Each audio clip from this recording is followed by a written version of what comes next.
আবারও চলে এলাম আপনাদের জন্য নতুন ভিডিও নিয়ে। আমি মিন্টু, আর আপনারা আছেন আমার সাথে আমার এই ইউটিউব চ্যানেলটিতে।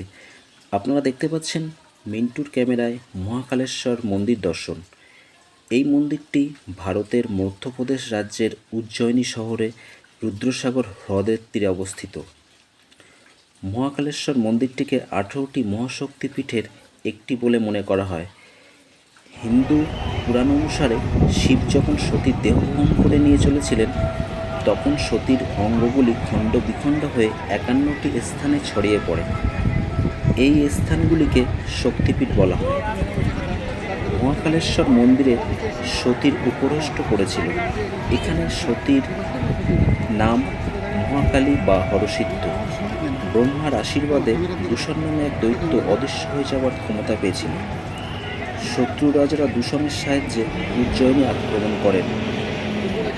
যুদ্ধে তাদেরই জয় হয় এবং তারা সকল শিব ভক্তের উপর অত্যাচার শুরু করে দেন।